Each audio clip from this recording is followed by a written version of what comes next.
Good afternoon, good evening. Everyone knows the budget director for the state of New York to my right, Mr. Robert Mahica, and the counsel to the governor to my left, Alfonso David. We want to give you a quick update on where we are on the budget discussions that have been going on for anyone that's interested. The break for the legislature was supposed to be this evening. I assume that they will break at one point this evening. We've made a lot of good progress in a lot of areas. We have not yet reached a final conclusion. The Easter break is coming up, and the legislature has been planning to leave for that break. First, let me give you a little bit of a context for the discussions this year, because this year is a very different year than any year, certainly since I've been governor, and arguably it's a different year in government and politics than we've ever seen in this country and in this state. But in terms of where we are with the budget, we passed what has been referred to as a budget extender already. What the budget extender does is it continues all government funding until May 31. What it also did was it funded the state's full economic development and construction program for the entire year, not just for a short period of time. That's important because the priority for our administration has always been economic development, building a new New York, infrastructure work, roads and bridges, and economic development projects, particularly in upstate New York, to spur the economy. That extender passed our economic development and construction program virtually unchanged for the entire year. And there are hundreds and hundreds of projects that were priorities for the administration that were approved and enacted. So in terms of the functioning of government, it is all functioning. The operations are continuing. Our economic development efforts are secure for the year and funded for the year, and we are moving full speed ahead. All the construction projects are moving full speed ahead. So there are open items, but they are not items that are affecting the progress of the state. What we don't have in place yet is a raise the age is not yet complete. Affordable New York, which is a new and improved version of the old 421A program, and a full year of school funding. The school funding formula is important because school districts will need to plan for their budget. What we're going to do is take my budget proposal, which increased education at about 3.9%. We will do what they call a run from that budget and give school districts what number, the amount they will receive under that budget so they can plan. Whatever the final budget winds up being, it is going to be literally a plus or minus the 3.9%. Not a minus, it'll probably be a little bit of a plus, but for cautious planning, which is what I would ask the school districts to do, they should assume the funding levels that we send them in the run. If the actual budget winds up being a little bit higher, then so be it. But the 3.9% I think is a safe planning number, and we will do that by the runs. We have agreement on many items.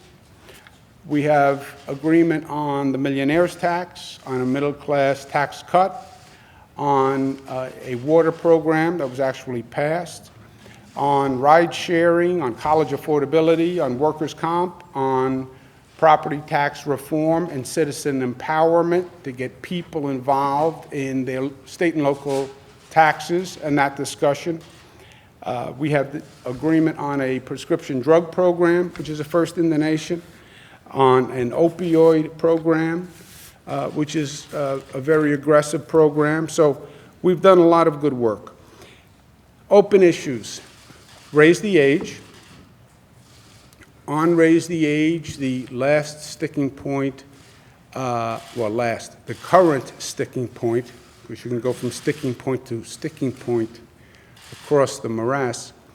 The current sticking point is who does supervision of people who are discharged from what we call hybrid facilities.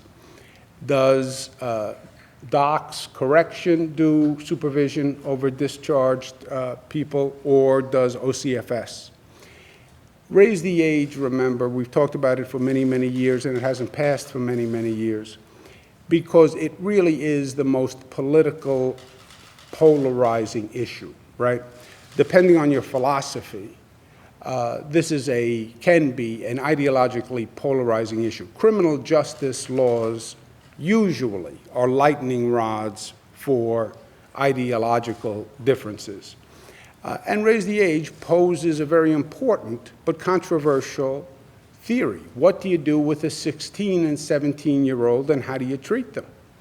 And it may be a 16 and 17-year-old that did a bad act, maybe a 16 and 17-year-old that actually hurt someone.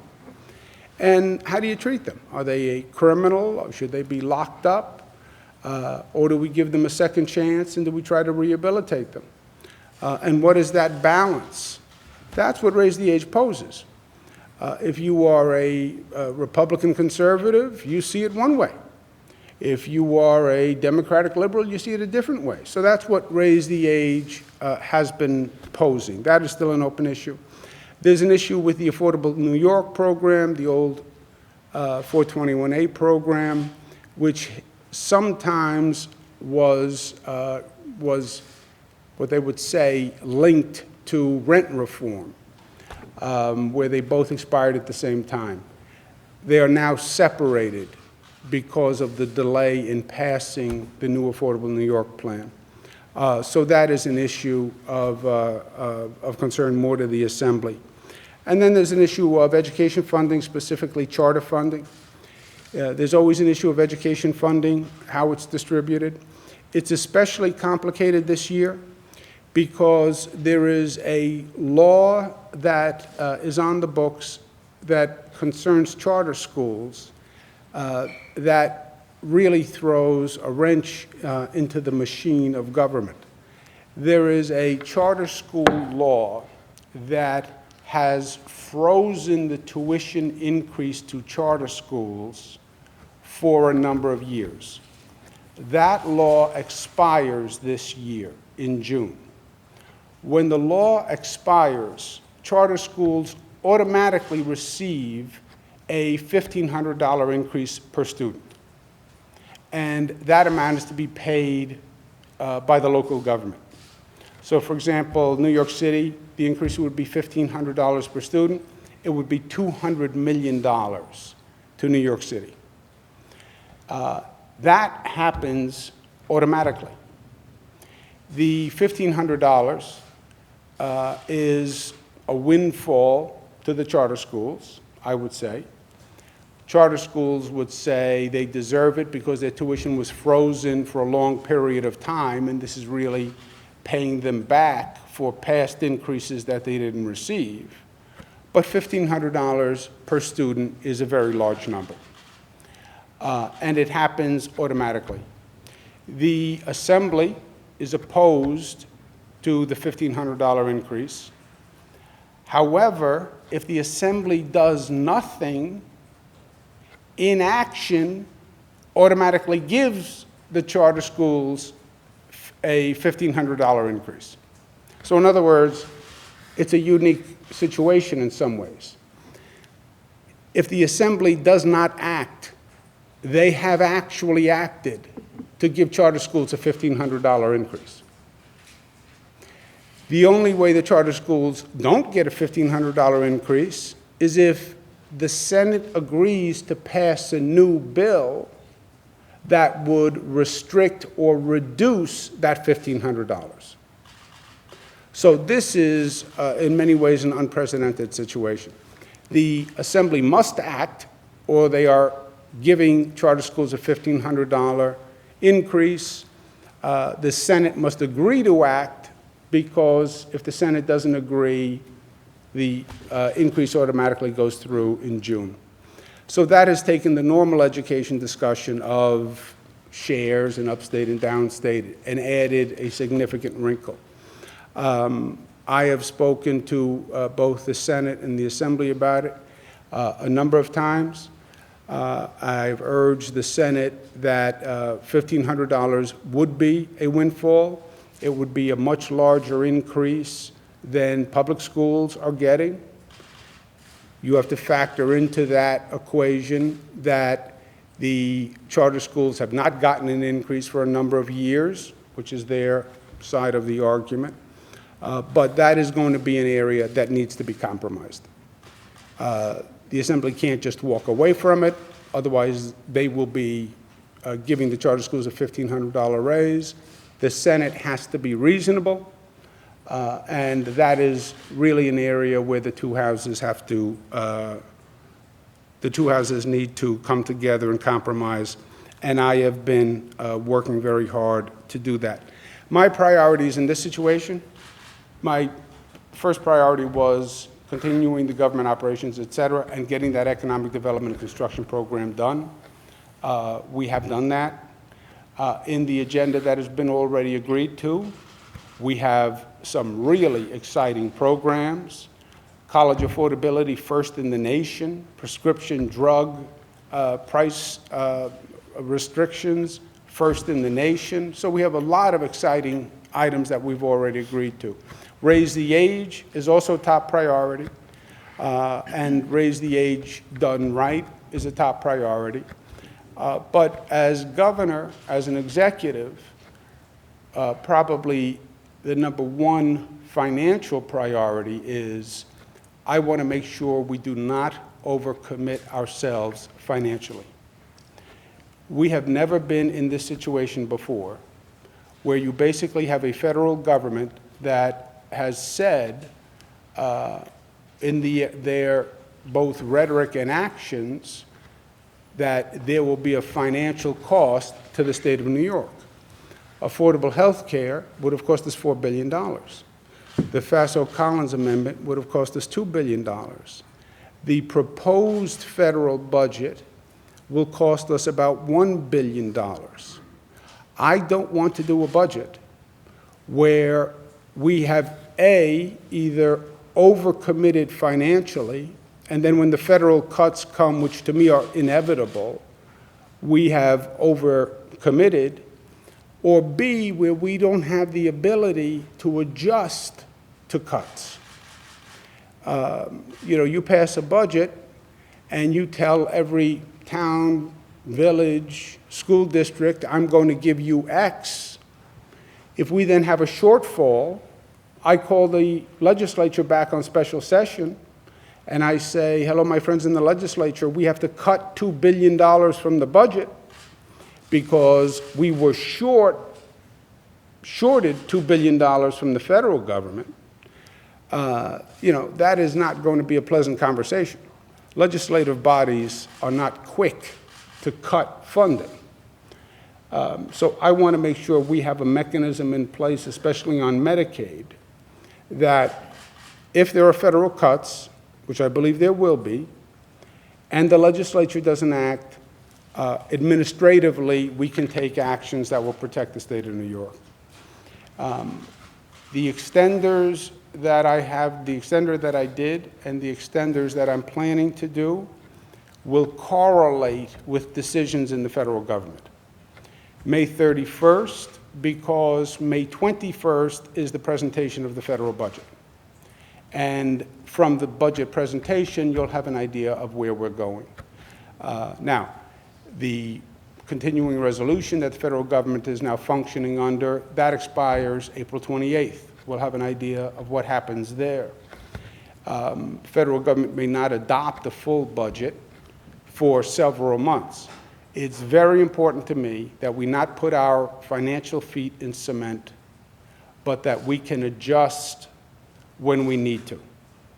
And I am taking a cautious note because I believe we will have to adjust. Federal government is considering ending the deductibility for state and local taxes.